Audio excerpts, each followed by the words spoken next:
अपनी school life से लेकर और आज तक अपनी मॉडर्न हिस्ट्री में आने वाले ब्रिटिश हुकूमत के इन 3 terms governor, governor general and viceroy ने आपको थोड़ा बहुत कंफ्यूज तो किया ही होगा।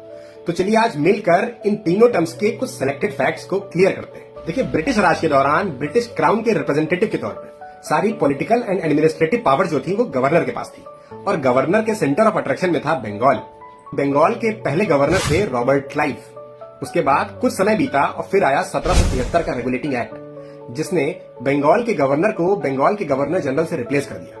तो बंगाल के पहले गवर्नर जनरल थे वॉरेन हेस्टिंग। उसके कुछ समय के बाद ब्रिटिश हुकूमत को इंडिया में और पावरफुल बनाने के लिए आया 1833 का चार्टर एक्ट, जिसने बंगाल के गवर्नर जनरल को रिप्लेस कर दिया पूरे भारत के गवर्नर जनरल से और भारत का पहला गवर्नर जनरल बना लॉर्ड विलियम बेंटिक। उसके कुछ समय के बाद ही हो गई 1857 की क्रांति भारत के अंतिम गवर्नर जनरल लॉर्ड कैनिंग के समय में, जिसके बाद आया 1858 का गवर्नमेंट ऑफ इंडिया एक्ट, जिसने भारत के अंतिम गवर्नर जनरल की पोस्ट को रिप्लेस कर दिया भारत के प्रथम वायसराय से।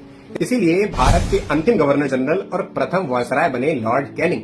अब भारत की आजादी के आसपास यानी 1947 में स्वतंत्र भारत के पहले गवर्नर जनरल बने लॉर्ड माउंटबेटन। उसके कुछ समय के बाद स्वतंत्र भारत के पहले भारतीय गवर्नर जनरल बने चक्रवर्ती राजगोपालाचारी और उसके बाद इस पोस्ट को रिमूव कर दिया गया। अब आप हमें कमेंट्स में बताइए कि 1857 की क्रांति का प्रतीक चिन्ह क्या था। ऐसे ही और इन्फॉर्मेटिव वीडियोस के लिए हमें फॉलो करें। Bye bye.